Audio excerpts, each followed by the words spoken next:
नमस्कार बच्चों, आज हम करने वाले हैं कक्षा 7वीं के इतिहास का चैप्टर नंबर 3 दिल्ली के सुल्तान। आपको पता है कि आप जानते हैं कि सबसे पहले दिल्ली पर शासन किसने किया था और दिल्ली को राजधानी सबसे पहले किसने बनाया था। जो आज भी हमारे देश की राजधानी है दिल्ली, तो उसको किसने बनाया था।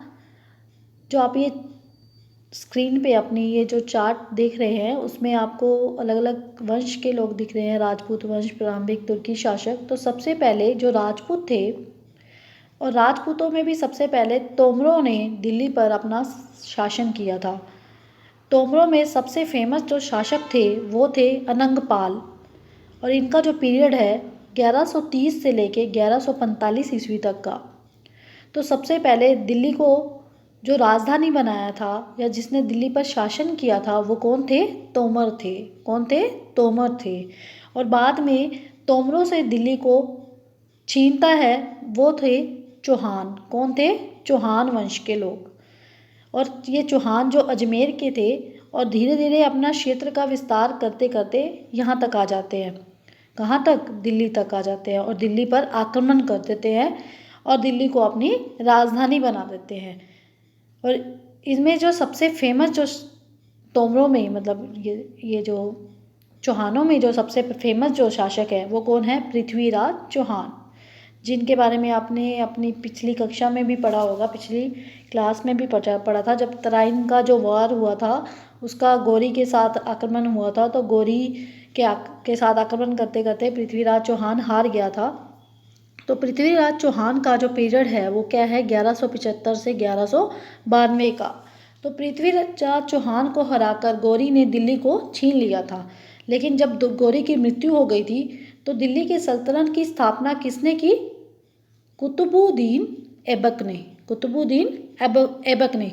ये जो था कुतुबुद्दीन ऐबक, वो कौन था? गौरी का गुलाम था। तो इस जो वंश को प्रारंभिक तुर्की शासक जो है, जो 1206 से 1290 ईस्वी का है, ये इसको हम गुलाम वंश भी कहते हैं। अगर प्रारंभिक तुर्की शासक ना लिखा हो पर गुलाम वंश लिखा हो तो एक ही बात है।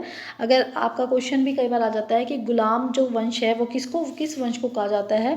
प्रारंभिक तुर्की शासक को हम गुलाम वंश भी कहते हैं, क्योंकि कुतुबुद्दीन ऐबक का किसका गुलाम था? किसका गुलाम था? गौरी का गुलाम था। और ऐबक का गुलाम था इल्तुमिश, और उसके बाद उसका गुलाम कौन था? रजिया। रजिया का गुलाम कौन था? बलबन। तो ये पूरा जो शासक है वो क्या है? गुलाम वंश का है, तो इसलिए इसको गुलाम वंश भी कहा जाता है। ठीक है। तो पृथ्वीराज चौहान को हराकर गौरी ने दिल्ली को छीन लिया और गौरी की मृत्यु के बाद दिल्ली की सल्तनत पर किसका अधिकार हो गया? कुतुबुद्दीन ऐबक ने, जो कि गौरी का गुलाम था। कुतुबुद्दीन ऐबक का जो पीरियड है वो क्या है? 1206 से 1210 का। और दिल्ली पर जब तुर्क शासकों का शासन हुआ तो सबसे पहले जिन्होंने शासन किया वे थे गुलाम वंश के लोग। कौन थे? गुलाम वंश के लोग। मतलब कि ये ऐबक, इल्तुमिश, रजिया एंड बलबन, ये चारे थे। ये सारे कौन होते? गुलाम वंश के लोग। ये प्रारंभिक तुर्की शासक, इन्हें हम गुलाम वंश के शासक भी कह सकते हैं। ये प्रारंभिक तुर्की शासक को हम गुलाम वंश के शासक भी कहा जा सकता है, क्योंकि मैंने आपको बता दिया, क्योंकि ऐबक का गुलाम कौन है? ऐबक किसका गुलाम है? गौरी का। गौरी की मृत्यु के बाद ऐबक बना, ऐबक के बाद इल्तुतमिश, उसके बाद रजिया, रजिया के बाद बलबन, इसलिए इसको गुलाम वंश भी कहा जाता है। गुलाम वंश जो है इसको और भी कई नामों से जाना जाता है, जैसे कि शामसी वंश, बारिक वंश। और गुलाम वंश के लोगों का पीरियड था क्या था? 1206 से 1290 का, क्योंकि ऐबक गौरी का गुलाम था, आपको पता ही है। ठीक है। तो इस तरह से ये गुलाम वंश इसका नाम पड़ गया था। तो इसका नाम क्या पड़ गया था? गुलाम वंश इसका नाम पड़ गया था। फिर कौन आए? खलजी वंश। कौन आए? खलजी वंश के लोग। खलजी वंश का पीरियड क्या था? 1290 से 1320 ईस्वी का। 1290 से 1320 का कौन आए? खलजी वंश। गुलाम वंश के बाद कौन आए दिल्ली पर जिन्होंने शासन किया? वो थे खलजी वंश के। तो खलजियों का जो पीरियड था 1290 से 1320 का था। जलालुद्दीन खलजी पहले आए थे, जिनका पीरियड है 1290 से 1296। फिर आते हैं अलाउद्दीन खिलजी, और जो एक महत्वपूर्ण शासक था दिल्ली सल्तनत का। जो अब तक का महत्वपूर्ण शासक अगर कोई नाम दिया जाए तो दिल्ली सल्तनत पे जिन्होंने राज किया, वो उनमें अलाउद्दीन खिलजी का नाम सबसे पहले आता है। तो अलाउद्दीन खिलजी का जो पीरियड था वो क्या था, 1296 से 1316 ईस्वी तक का था। उसके बाद फिर अलाउद्दीन खिलजी के बाद वंश बदलता है। फिर जो आता है वो कौन सा वंश आया, तुगलक वंश। तुगलक वंश का जो संस्थापक रहता है वो कौन है, ग्यासुद्दीन तुगलक। ग्यासुद्दीन तुगलक का पीरियड जो है वो क्या है, 1320 से 1324 ईस्वी का। फिर आता है मोहम्मद तुगलक। मोहम्मद तुगलक का कौन पीरियड, क्या पीरियड है, 1324 से 1351 का। फिर आते हैं उसका भाई, मोहम्मद तुगलक का भाई फिरोज शाह तुगलक, जिसका पीरियड है 1351 से 1388 तक का। ये देखिए, ये जो है अलाई दरवाज़ा, जो आपको ये दिख रहा है पिक्चर में, अलाई दरवाज़ा वो क्या, जब आप कुतुब मीनार जाते हैं तो अलाई दरवाज़ा वहाँ पे आपको देखने को मिलेगा। इसके अंदर जाकर साइड पे जो है वो अलाई दरवाज़ा है। तो अलाई दरवाज़ा किसने बनवाया था, अलाउद्दीन खिलजी ने बनाया था। जो कौन से वंश का था, खिलजी वंश का था।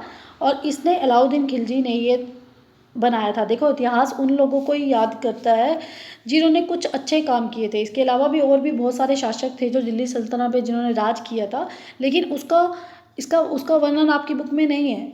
लेकिन क्योंकि इतिहास उसी को ही याद करता है जो जिन्होंने कुछ किया, कुछ बना के गए, या जिनका नाम फेमस रहा, जिन्होंने महत्वपूर्ण लड़ी, तो उनको ही याद करता है। तो इसके अलावा भी और बहुत शासक थे, लेकिन हमें सिर्फ जो पढ़ने हैं वो हमें जो हमारी बुक में दे रखे हैं, हमें उनके बारे में ही नॉलेज होनी चाहिए। देखिए, ये जो है आपका अलाई दरवाज़ा है। जब हम क्या है कुतुब मीनार जाते हैं तो अंदर से जाकर जो साइड पे होता है तो वहाँ पे अलाई दरवाज़ा आपको देखने को मिलेगा। और ये जो गुम्बद देख रहे हैं जो ऊपर, तो ये पहला गुम्बद है। मतलब कि इसके बाद तो बहुत सारे गुम्बद बने हैं, लेकिन ये पहला गुम्बद है जो अलाउद्दीन खिलजी ने बनाया गया था। तो ये कई बार क्वेश्चन पूछ लिया जाता है कि अलाई दरवाज़ा किसने बनाया था, अलाउद्दीन खिलजी ने इसको बनाया था। उसके बाद देखिए, उसके बाद जो आते हैं, कौन से आते हैं, सैयद वंश के लोग। सैयद वंश के इन्होंने राज किया 1414 से लेके 1451 तक राज किया, जिसमें खिज खां आए थे। 1414 से 1421 तक उन्होंने राज किया था। फिर आए थे लोधी वंश, जिसमें से बहलोल लोधी, जिन्होंने राज किया 1451 से 1526 ईस्वी तक, जिन्होंने राज किया। इन सब से जो फेमस, जो लोधी वंश के जो सबसे फेमस शासक थे वो थे इब्राहिम लोधी। इब्राहिम लोधी को पराजित करके, इब्राहिम लोधी का इसमें जिक्र नहीं है, इसके अंदर नहीं लिखा, लेकिन लोधी वंश का सबसे फेमस जो शासक था वो था इब्राहिम लोधी। इब्राहिम लोधी को पराजित करके बाबर भारत पर अपना शासन करता रहा और मुग़ल वंश की उसने स्थापना की थी। और अगर देखा जाए तो सबसे ज़्यादा जो दिल्ली सल्तनत पर जिसने राज किया था वो किया था मुग़लों ने किया था। मुग़लों ने सबसे ज़्यादा शासन किया था। आज की डेट में अगर बात कर ले तो मुग़लों ने सबसे ज़्यादा शासन किया था। बाबर ने किसको हराया था, इब्राहिम लोधी को हरा कर अपना शासन फैलाया था, जिससे के बाद इन्होंने लगभग 100 से 120 साल तक दिल्ली की सल्तनत पर राज किया था। तो सबसे ज़्यादा राज किसने किया था दिल्ली की सल्तनत पे, किसने किया था, मुग़लों ने किया था।